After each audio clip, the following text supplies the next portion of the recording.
Le président de la République a regagné Yaoundé le vendredi 5 juillet 2019, en fin d'après-midi, en compagnie de la première dame, Chantal Biya, à l'issue d'un bref séjour privé en Europe. À suite, après le générique.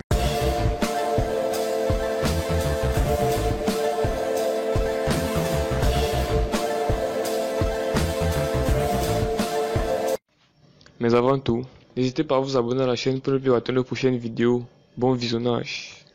Tout au long de l'itinéraire emprunté par le couple présidentiel, ce sont des dizaines de milliers de compatriotes qui sont venus spontanément des quatre coins du Cameroun à l'effet de renouveler leur serment de loyauté et de fidélité au président Paul Biya qu'ils ont réélu le 7 octobre 2018.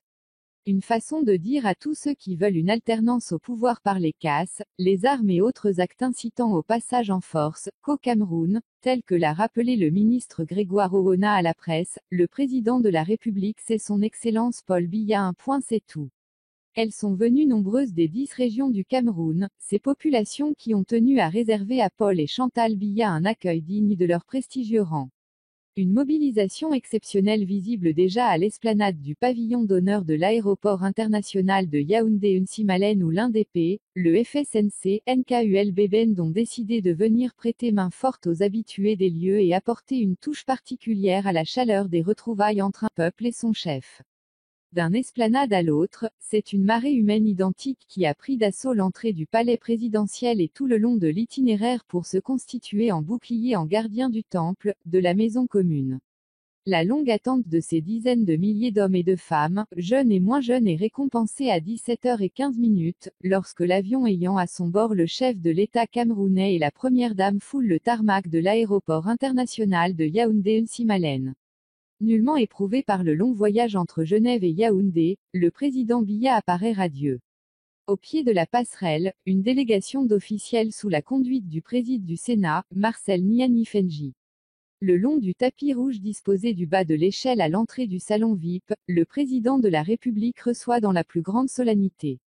Au passage, les honneurs y lui sont rendus par 14 éléments de la garde présidentielle avant d'aller au contact de ses compatriotes venus à sa rencontre. La présence du peuple profond se veut une réponse, un signal fort à tout cela qui tente en vain de s'attaquer à celui qui l'a majoritairement élu.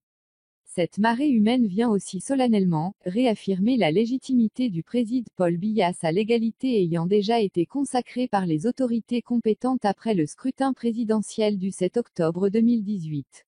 Rendu au pavillon d'honneur, le président Biya va, debout, échanger avec les personnalités représentant les différentes institutions. Avec Marcel Niani-Fenji et Kavaye Djibril, qu'il reçoit en premier, il sans doute question de la session sur le point de s'achever au Parlement. Une session qui aura une fois de plus donné à voir toute la vitalité politique camerounaise.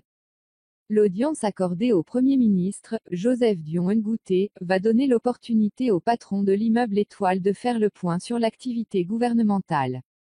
La dernière audience était accordée au ministre d'État, secrétaire général de la présidence de la République, Ferdinand Ngoh.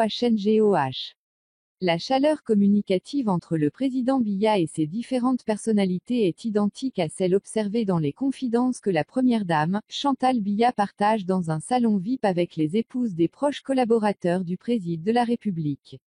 Les audiences étant achevées, le couple présidentiel regagne sa limousine pour un bain rafraîchissant de ferveur patriotique à travers les rues de la capitale.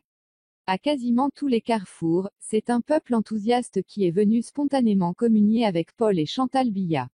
À l'arrivée, une trentaine de minutes de serment de loyauté et d'une idylle renouvelée entre un peuple et un homme d'État d'exception qui est sorti à chaque fois grandi des épreuves à lui imposer. Si vous avez aimé, n'hésitez pas à vous abonner à la chaîne, à liker et laisser un commentaire, merci.